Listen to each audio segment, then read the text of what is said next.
आत्मा में रहने में प्रॉब्लम क्या है ये बताओ। ये आपको क्या प्रॉब्लम फेस करनी पड़ती है कि आप आत्मा से फिर निकल निकल कर और रास्ते अपनाने लग जाते हैं। आत्मा में प्रॉब्लम क्या है ये बताओ। तो फिर जब प्रॉब्लम ही नहीं है कोई आत्मा में टिकने की, इच्छा कहाँ से आएगी, त्याग कहाँ करना पड़ेगा, भोग वासना कहाँ रहेगी, है ही नहीं फिर ये सब बातें। रहना कहाँ है, आत्मा भी। बात ये आ जाती है कि आपने ज्ञान को ऑब्जर्व कैसे किया है। कई बार ऐसा होता है कि हम बैठे तो हैं ज्ञान में, पर हम ज्ञान को ऑब्जर्व नहीं करते। ऑब्जर्व नहीं करेंगे तो तुम समझना कि कितना भी तुम इस राह पर आ जाओ, पर अगर ज्ञान को ऑब्जर्व नहीं किया तो ये इच्छा, त्याग, भोग, वासना ये फिर खड़ी हो जाएगी। तो इसका मतलब आत्मज्ञान हुआ ही नहीं है। आपकी ऑब्जर्वेशन रॉन्ग है। एक बार ऐसे ही एक लेक्चरर ने बच्चों को, जब वो केमिस्ट्री पढ़ाता था, तो उसने अपने पास बुलाकर बच्चों को एक टेस्ट लिया कि बच्चे सही से ऑब्जर्व करते हैं कि नहीं करते। तो उसके पास भी एक प्याली थी, उसमें उसने एक केमिकल डाला और बच्चों को भी एक एक प्याली दी, उसमें एक एक केमिकल डाल दिया। वही से उसने उंगली डुबोई और चखी। अब उनसे बोला तुम भी करो। बच्चों ने भी उंगली डुबोई, चखी, तो बहुत कड़वा लगा उनको। तो टीचर ने बोला कि तुमने सही से ऑब्जर्व ही नहीं किया। तुमने ये तो देख लिया उंगली डुबोनी है और चखनी है, तुमने ये तो समझ लिया कि सुबह 6 बजे के सत्संग में जाना है, पर जाना है ये भी तुम्हारे कर्ता भाव में आ जाता है। ना मैं आता हूं ना मैं जाता हूं। अगर तुमने आत्म ज्ञान को सही से ऑब्जर्व कर रखा होगा तो ये चीज के लिए भी रात भर तुम्हें टेंशन नहीं रहेगी कि सुबह उठ पाएंगे कि नहीं उठ पाएंगे, जा पाएंगे कि नहीं जा पाएंगे। और फिर अगर तुमको पूर्ण आत्म ज्ञान नहीं है, प्रीत नहीं है आत्म ज्ञान से, तो रात को तुम डिसाइड कर लोगे सुबह मुश्किल है जाना, तो हम पर और बातों का प्रभाव पड़ जाएगा। पर जिसको आत्मज्ञान हो जाएगा उस पर किसी चीज का कोई प्रभाव नहीं पड़ेगा। जैसे थोड़ी सी बारिश होने लगी, पर मेरा मन तो वैसे ही नहीं है आज जाने का, तो मैंने ब्लेम किस पे कर दिया, बारिश पे। पर जिसको आत्मज्ञान है, जिसकी प्रीत है अपनी आत्मा से, क्या वो दोषारोपण करेगा बरसात पे? भी बरसात है ना तो आज रहने दो, आज भगवान की मर्जी नहीं है, मर्जी तुम्हारी नहीं है, मर्जी तो तुम्हारी नहीं है, बाकी भगवान की क्या मर्जी नहीं है ये बताओ। फिर कभी कभी क्या होता है कि सारी सारी रात लाइट नहीं होती, तो तुम रात को ही निश्चय कर लेते हो अब सारी रात लाइट नहीं है, तो सुबह क्या काम नहीं करते तुम लोग ये बताओ। सब काम करते, पर रात को ही तुमको विचार आ जाता है कि चलो कोई नहीं, छोड़ने का काम तो एक सत्संग ही वही छोड़ देंगे, बाकी तो सारे काम कर लेंगे। पर अगर तुम पर बाहर की कोई भी स्थिति अफेक्ट कर रही है, तो आप नियम और संयम भूल जाओगे, आत्मा की प्रीत नहीं रहेगी। तो ये सारी बातें जो प्रभाव डाल रही हैं आपके ऊपर, इसका मतलब आपने सही से आत्म ज्ञान को ऑब्जर्व नहीं किया। अगर आप आत्म ज्ञान को सही से ऑब्जर्व करते, यानी चुनरी को सही से डाई इसमें डालते तो धब्बे धब्बे ना डलते उसमें। अगर चुनरी को आपने निकाला है और उसको धब्बे धब्बे आए हैं तो इसका मतलब रंग सही से चुनरी के अंदर ऑब्जर्व नहीं हुआ। अगर हुआ होता तो धब्बे धब्बे उसके अंदर नहीं आते। कई बार आप अल्ट्रासाउंड कराते हो तो आपके यहाँ कुछ लिक्विड लगाकर कुछ मशीनें फिट की जाती हैं, उसके थ्रू साथ में स्क्रीन पर आ रहा होता है, पर अगर ब्लर आ रहा है तो समझना कि मशीनरी सही से नहीं है, मशीन सही काम नहीं कर रही, इसलिए आपका अल्ट्रासाउंड जो है वो क्लियर नहीं है। तो मैं आपसे पूछता हूं, क्या आपको आत्मा क्लियर है कि सिर्फ गुरु कह देता और आप हाँ हाँ कर देते हो? अगर आत्मा क्लियर है तो आपके पास ना तो कोई शिकवा है, ना शिकायत है, ना स्थिति है, ना परिस्थिति। ये जो रोज रोज हम एक नई हालात खड़े कर देते हैं, इसका मतलब आपने आत्मा ऑब्जर्व ही नहीं की।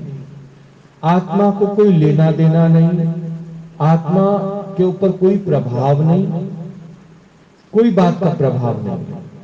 आत्मा माने आत्मा। तो अपनी आत्मा में टिकना, गीता भगवान की कई बार वाणी में चलता है, जो अपनी आत्मा में टिकता है उस पर कोई भी हालात, कोई भी परिस्थिति प्रभाव ही नहीं डालती।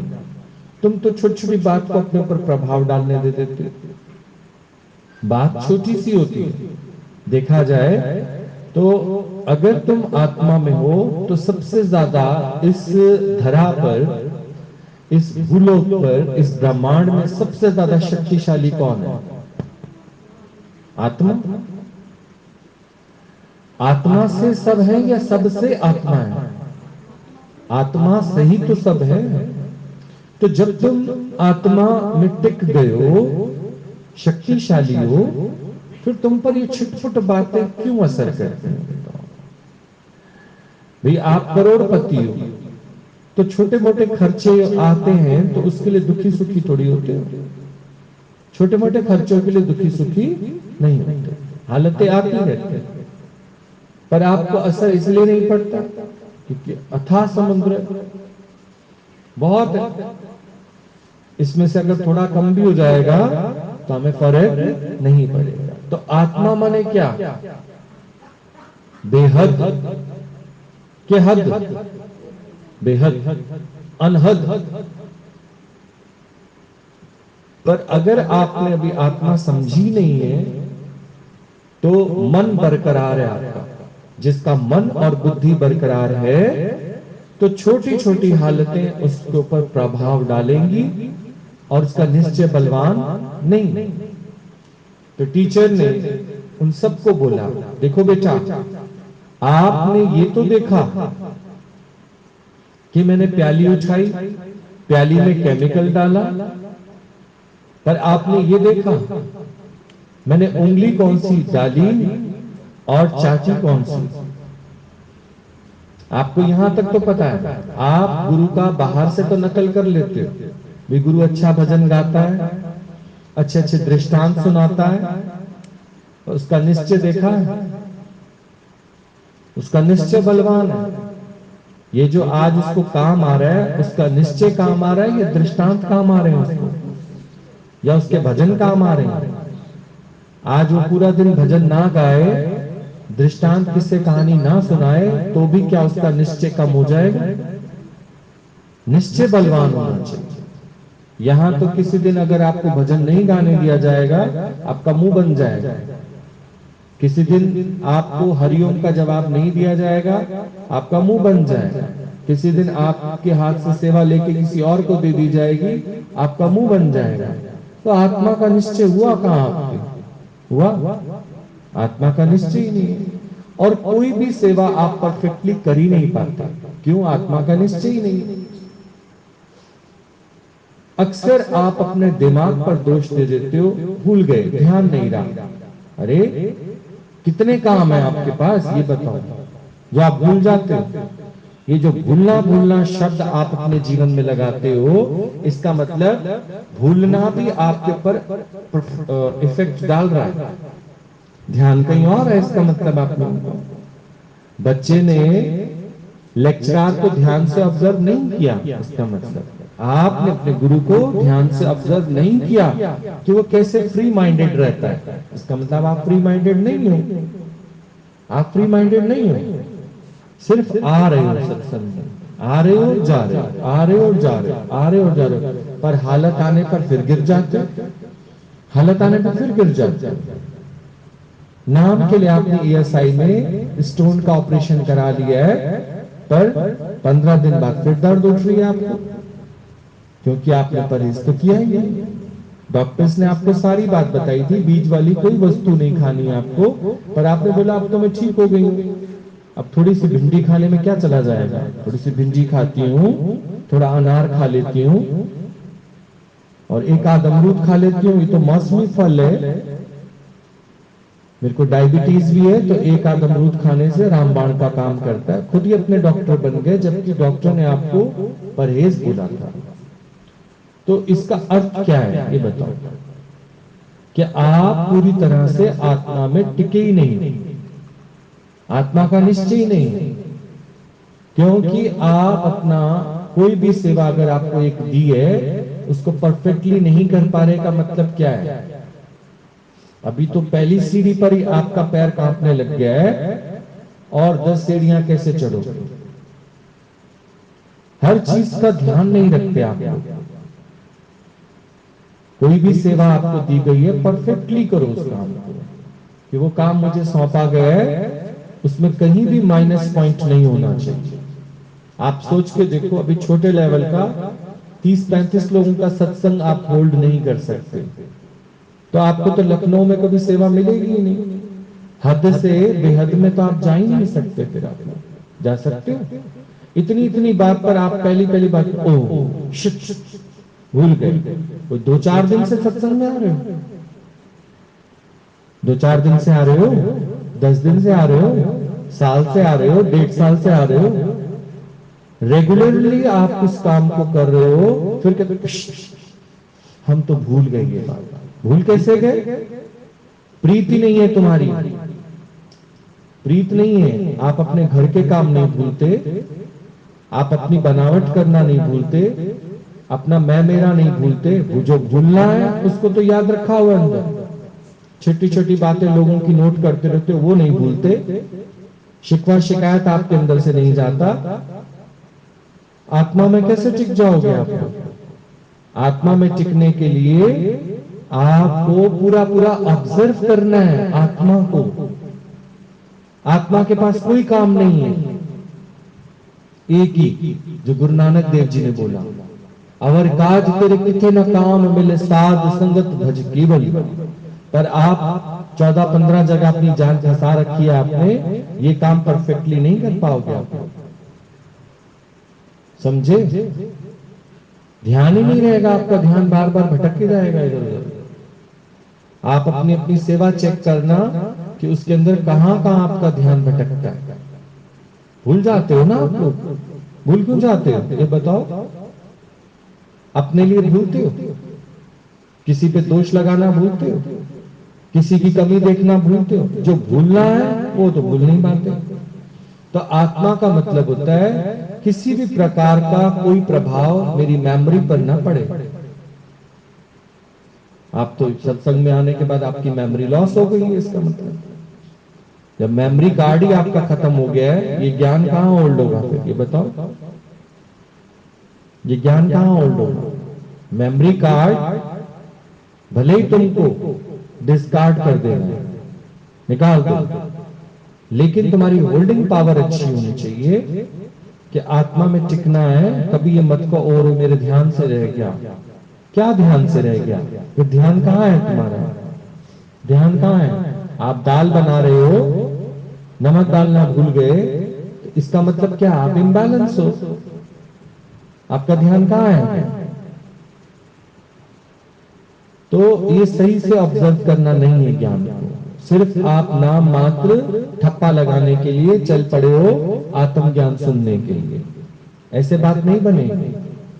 आत्मज्ञान के लिए चले हो, पूरा सिलेबस करो, पूरी रहत में लेकर आओ, फिर देखो आपसे कोई काम भी इम्परफेक्ट नहीं होगा। परफेक्शन होनी चाहिए आपकी हर बात में। ध्यान आपका थोड़ा सा भी इधर उधर हुआ तो ये भी आपसे टूट जाएगा। भाई मैं थोड़ा सा इसको ऐसे करूं, ओहो ध्यान ही नहीं रहा, ग्लास पड़ा था यहाँ पे, ग्लास टूटा, टूटने का हमको कोई वो नहीं है, पर जो तेरा ध्यान भ्रष्ट हुआ इसका हमको है। कि तुमको इतना भी नहीं ध्यान रहा कि तुम इसको खींच रहे हो, तो ये कैसे टूट गया तुमसे, कैसे टूट गया? इसका मतलब तुम्हारा ध्यान कहीं और है, तुम्हारे को कोई गलत ख्याल आ रहा है। गुरुजी को एक बार किसी ने बताया, हम वहीं बैठे थे, कि वो पानी का पतीला गर्म कर रही थी। पानी का पतीला गर्म करते करते वो सारा पतीला उसके ऊपर आ गया, गर्म जल गई वो सारी। जब थोड़े दिन बाद गुरुजी के पास आई तो गुरुजी ने उससे एक बात पूछी, बेटा ये बताओ कि जिस समय तुम ये पानी गर्म कर रही थी तुम्हें कोई गलत ख्याल तो नहीं आया था? बोला हाँ आया था। क्या गलत ख्याल आया था? बोला ये गलत ख्याल आया था सारे घर का काम मेरे को ही करना पड़ता है। वो एक गलत ख्याल जो तेरे को आया, तेरे को भगवान ने बिठा दिया। अब तेरे घर में कोई काम नहीं हो रहा क्या? सारे काम हो रहे हैं, सारे काम हो रहे हैं। तुमको ये क्यों लगता है कि सारा काम मैं ही कर रहा हूं? ये गलत ख्याल आते ही तुमसे टूट फूट तो होगी, स्वाभाविक है। चिड़चिड़े हो जाओगे ना अंदर से, इरिटेट हो जाओगे और काम बनाने की बजाय बिगाड़ते चले जाओ। आप सोच के देखो, आपको दुआ मिलेगी? जड़ चेतन से दुआ नहीं मिलेगी आपको। एक चप्पल भी आप धैड़ पैड़ करके मारते हो नहीं, तो सोच के देखना, काम करो इतना सा, सेवा लो इतनी सी, पर परफेक्शन से, निश्चय में कि आप करते करते करते करते करते उसमें इतने परफेक्ट हो जाओ कि आपका ऑब्जर्वेशन बड़ा अच्छा होना चाहिए। तो लेक्चरर ने बोला, देखो बेटा मैंने उंगली डुबोई थी, ये चखी मैंने ये, पर आपने तो यहीं तक देखा कि उंगली डुबोई और चाटा, आपने इसका मतलब सही से ऑब्जर्व नहीं किया। आप आत्मज्ञान सुनने तो आते हो, पर सुनने से काम नहीं बनेगा आपका, पढ़ने से काम नहीं बनेगा। गुरु की रहत भी तो देखो, कैसे मुंह सी के बैठता है वो, मुंह सी के बैठता है, किसी बात के लिए तुमको कुछ नहीं कहता, पर यही कहता है बुद्धि संबंध खराब करती है, ध्यान रखना। बुद्धि से चलोगे ना तो कभी आगे बढ़ ही नहीं पाओगे। तुम आत्मज्ञान सुनते सुनते फिर भी चलते किससे हो? बुद्धि से। बुद्धि तुम्हारे अंदर क्या पैदा करती है? भेद। बुद्धि भेद पैदा करती है तुम्हारे अंदर। बुद्धि सिर्फ से प्यार नहीं कराती, नाटक कराती है। सिर्फ नाटक नहीं करो, अपने अंदर से सच्चाई प्रकट करो। अगर आत्मा के निश्चय में हो तो कोई नाटकबाजी नहीं, किसी बात का तुम पे अफेक्ट नहीं पड़ना चाहिए, कोई नहीं। हर बात के लिए कह दो ठीक है, ऐसा भी होता है, लेकिन उस बात को ज्यादा देर तक अपने पास रखो नहीं। इसका मतलब वो बात तुम पर इफेक्ट डाल रही है। बाहर से भले तुम कह दोगे कि नहीं नहीं गुरु का साथ अच्छा लगता है, गुरु का प्यार अच्छा लगता है, सेवा अच्छी लगती है, पर आप देखो कितनी देर तक इसको थामे रहोगे, इस बात को हमेशा के लिए। आप कभी सोचो ना कि हम लोग आपके साथ प्यार करते नहीं, हमारा अपना प्रमेला भगवान से प्यार है। जो काम वो दे गए हैं उस काम को करो। तुम लोगों की बातों को सहन नहीं करते, हम सोचो कि तुम लोगों की कोई बात को सहन कर रहे हैं या तुम लोगों को हम बार बार माफ कर देते, नहीं। जो गुरु ने काम दिया है कि अपनी आत्मा के निश्चय में रहना है तो रहना है, और दूसरा कोई काम नहीं है हमारे पास। आत्मा के निश्चय में रहो, वो तुम कहीं भी रहो तो तुम्हारा कोई भी चीज खराब नहीं होगी, ना गृहस्थ खराब होगा, ना नौकरी खराब होगी, ना बिजनेस खराब होगा। आप बोझिल बोझिल से रहते हो, ना तो अपना गृहस्थ ठीक कर पाते हो, ना अपनी नौकरी ढंग से कर पाते हो, ना आप अपना बिजनेस ढंग से कर पाते हो, आप अपनी दोस्ती भी अच्छे से नहीं निभा पाते। क्यों? क्योंकि ये आत्मा ने आपको क्या, गुरु ने आत्मा गलत सुना दिया क्या? अब तो हम आत्मा हैं, हम किसी से बोलते नहीं है, चालते नहीं है, अब तो हम आत्मा हैं। ये आत्मा सुनाई है गुरु ने तुमको, ये आत्मा सुनाई है। आत्मा का मतलब क्या है? कभी पूछा नहीं, जाना नहीं, कैसे रहना हमको, क्या करना है, क्या नहीं करना।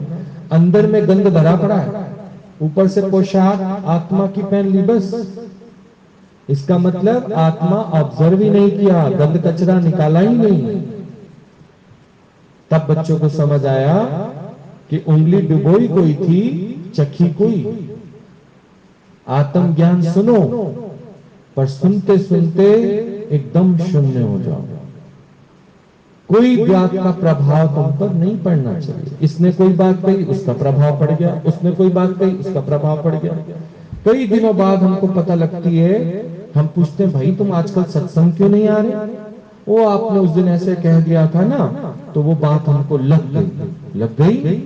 तूने तो 1 साल पहले यहां पर भंगड़ा कर लिया था भाई, पायो जी मैंने गुरु राम रतन धन पाया। तो वो क्या था फिर? वो क्या था? इतनी सी बात तेरे को लग गई, और जो हम सालों से तुमको आत्मा सुना रहे हैं वो समझ नहीं आई, वो समझ नहीं आई। हमने वो शब्द मन को बोले हैं तुम्हारे, इसका मतलब मन बरकरार है अभी तुम्हारा। ये सारी बातें इफेक्ट किसको करती हैं? मन को इफेक्ट करती हैं। आत्मा इफेक्टलेस है। अभी सुन रहे थे ना, प्रभाव रहित है, सुख रहित है, भावना रहित है, रोग रहित है। उसको कोई चीज का इफेक्ट नहीं आता। इसलिए बोला आत्मा में टिकना है। ये जो 5 तत्व हैं, ये अफेक्टेड होते हैं? बताओ। तो तुम क्यों भूल जाते हो कि तू ब्रह्म है? 5 तत्वों से तेरी रचना है, 5 तत्व तेरी पालना करते हैं। इन 5 तत्वों के ऊपर कोई इफेक्ट नहीं आता। आता है? बोलो। जब हमने तुमको बता दिया कि जल को, सूरज को, वायु को अपना निश्चय, अपने आत्मा का निश्चय। आत्मा माने कि वो हमेशा जान रहे हैं मैं नहीं करता, परमात्मा करा रहा है, मैं नहीं करता। तो सूरज अपने टाइम से निकलता है, जल अपनी सेवा में लगा हुआ, वायु, तुमको जहां करतापना आएगा वहीं तुम्हारा ब्रेक लग जाएगा। नियम संयम से छूट जाओ नहीं। और कई दिन के पूछने के बाद फिर तुम क्या कहोगे? बस उस दिन ना हमें ये वाली बात थोड़ी बुरी लग गई थी। किसको? किसको? तुमने तो इतना बड़ा चिट्ठा लिख के दिया, मैं आत्मा हूं। तो वो क्या है फिर? इसका मतलब आपने आत्म ज्ञान को सही से ऑब्जर्व नहीं किया। बिना आत्म ज्ञान के आपके ऊपर बार बार इफेक्ट्स आएंगे, क्रैक्स आएंगे, झुर्रियां पड़ेंगी, सब काम होगा। पर आत्मज्ञानी सदा सुखी। आत्मज्ञानी कौन सा होता है? जिसने इस ज्ञान को सही से ऑब्जर्व किया है।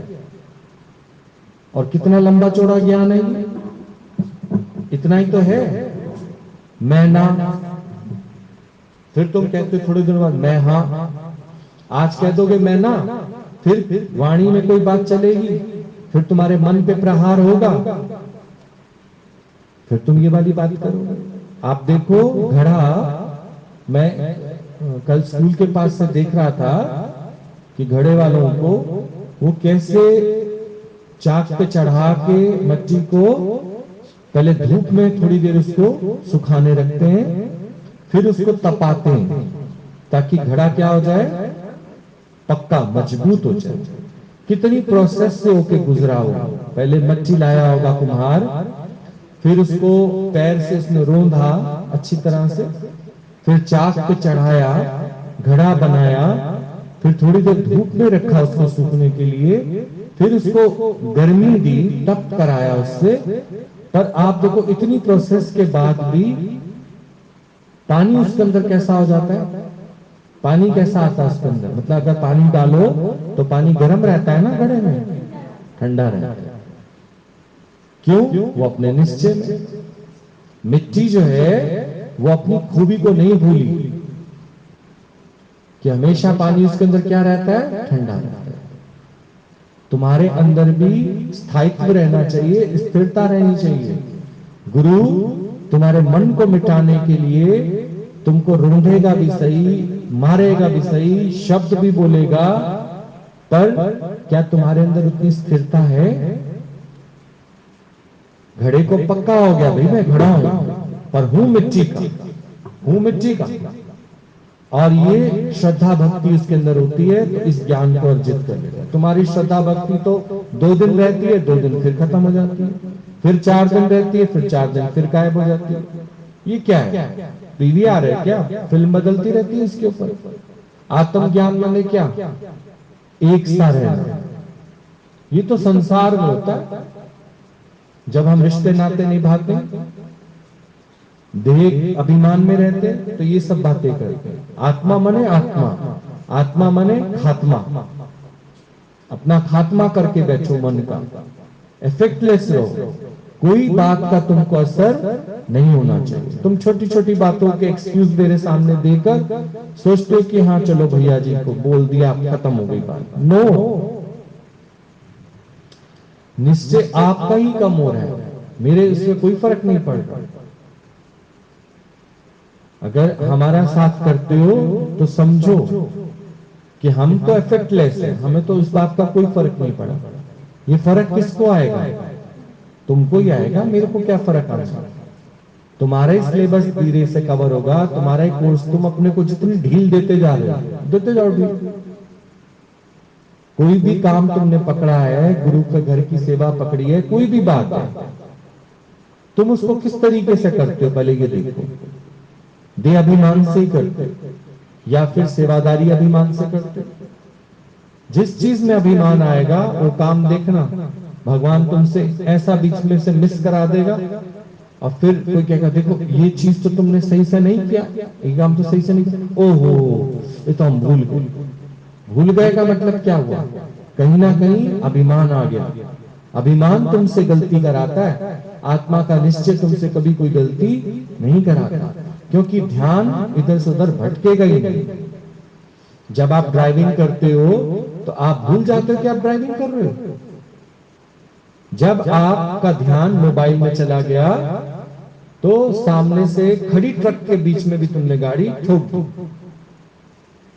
अब दोष किस पे लगा रहे हो? खड़ी ट्रक। अरे खड़ी ट्रक तो रेड लाइट हुई तो वो खड़ी हुई ट्रक, पर तेरा ध्यान कहां था? तेरा ध्यान कहां था? तो आत्म ज्ञान का मतलब है आत्मा का निश्चय।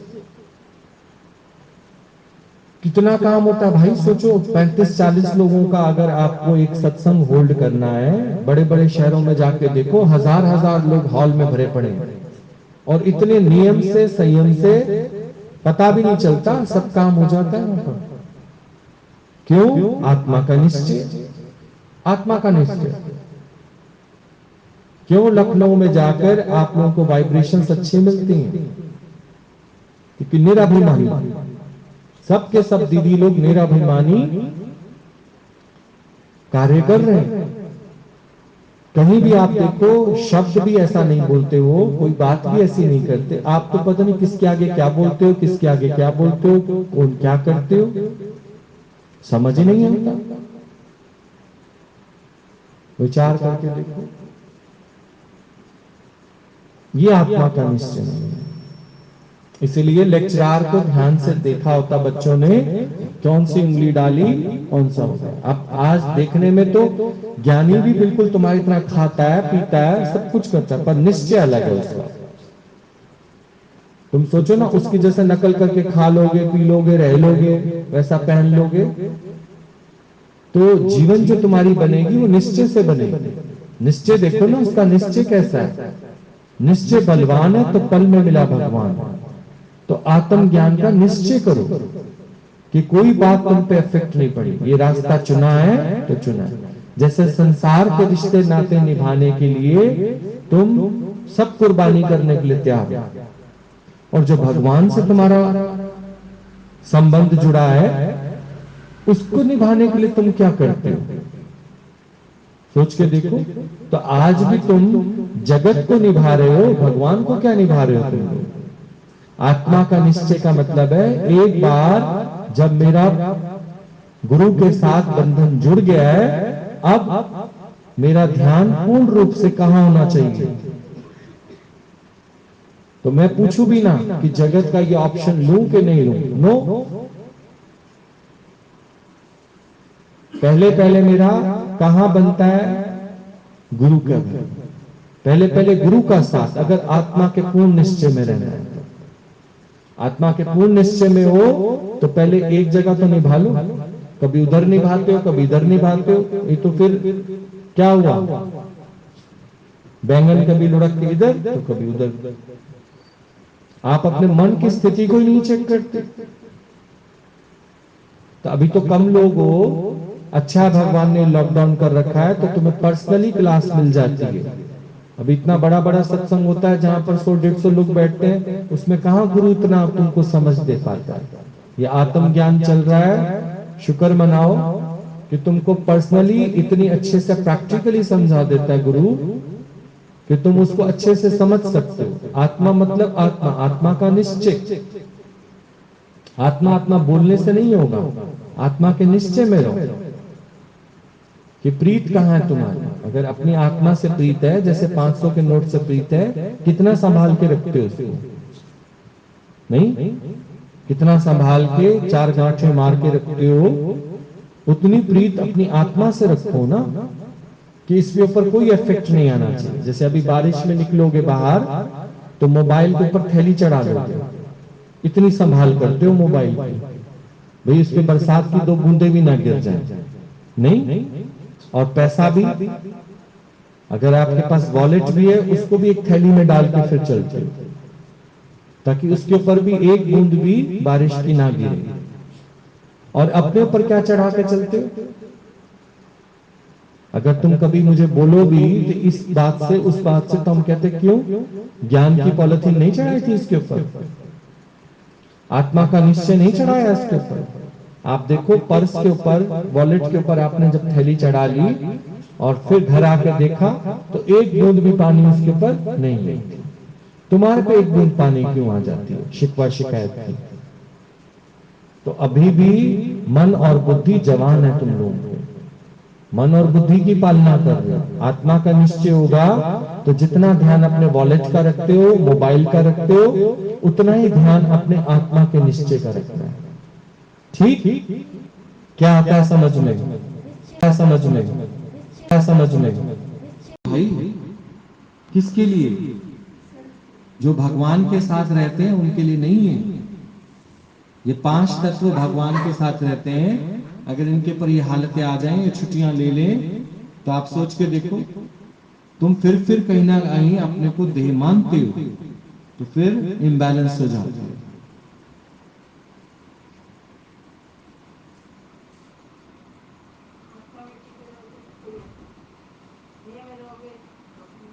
कुछ नहीं होगा आत्मा में। तुमने ये जो सत्य का रास्ता चुना है, यही तो प्रकट करने के लिए चुना है कि आई एम एफेक्टलेस।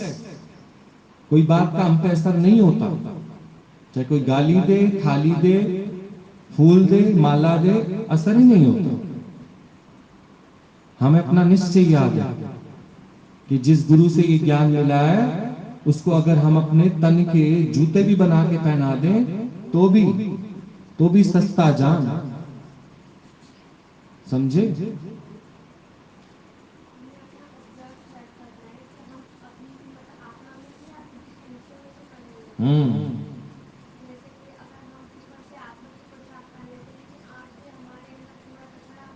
भरा पड़ा है।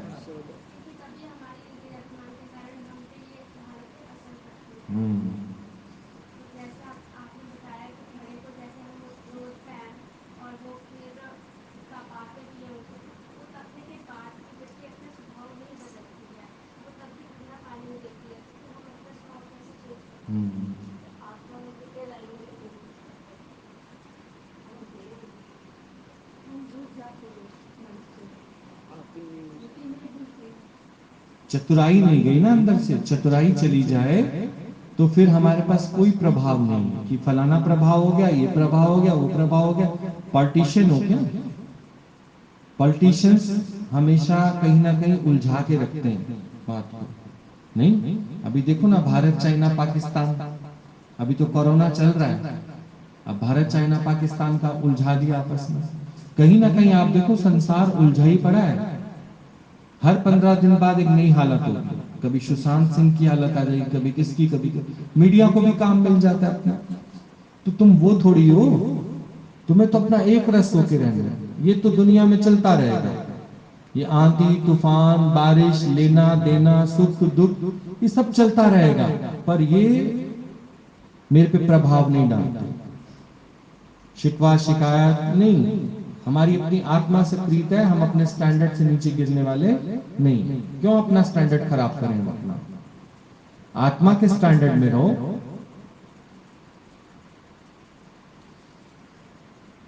दस भी नहीं याद होगा मैं पूछूं तो, और निश्चय में तो एक भी नहीं होगा। रोज यहां पर 100 वचन चलते हैं, तुम एक पक्का करके जाओ। नहीं, पहले बड़े बुजुर्ग क्या कहते थे, रोज का बेटा तू 1 रुपया रख, एक एक रखते रखते भी कितना हो जाएगा तेरे पास? नहीं, तो यहां भी गुरु तुम्हें कह रहा है, भले 100 वचन चलते हैं, एक तो रख लो अपने पास, इन्वेस्टमेंट एक की करो।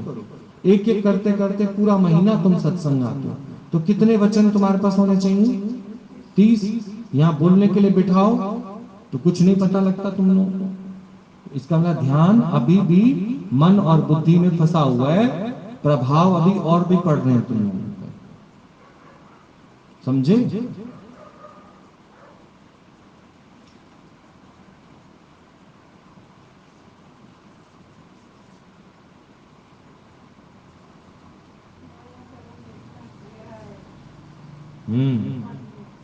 और गुरु का रंग कुछ नहीं है।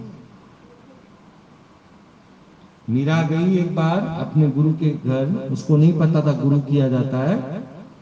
गुरु जो था वो छोटी जात का था, पर थोड़ा सा रंग जो है गुरु से मीरा की साड़ी पे गिर गया। तभी उसने बोल दिया, मीरा तू तो रंग गई। बोला बस मेरे को भी समझ आ गया, इसी तरह से मुझे रंगे रहना है। रंगे रहो आत्मा में, नहीं तो धब्बे पड़ जाएंगे। जहां जीवन में तुम्हारे धब्बे हैं, डाउट्स हैं, वो क्लियर कर लो। तुम जाओ चुनरी रंगवाने के लिए, उस समय चेक नहीं करके आओ, पॉलिथीन में ले आओ और रात को फंक्शन में पहनना हो, धब्बे वाला हो तो तुम्हें गुस्सा आएगा कि नहीं आएगा? जाके तुम क्लास ले लोगे उसकी अच्छी तरह से। भाई जब पैसा पूरा लिया, तेरे को रंग बता दिया इस रंग का करना, ये कैसा किया तूने? तो गुरु भी यहाँ रंगरेज है, वो धब्बे वाली जीवन नहीं बनाएगा तुम्हारे, पूरा अच्छे से कलर चढ़ा के देगा तुमको। जब तक नहीं चढ़ेगा, बार बार तुमको उस पतीले में डालेगा, उबलते खौलते पानी में, और फिर चढ़ाएगा रंग तुमको। समझे? जरा से भी कमी पेशी होती है तो अब उंगली किस पे उठती है? गुरु पे उठती है। तो कोई प्रभाव तुम पे पड़ना नहीं चाहिए।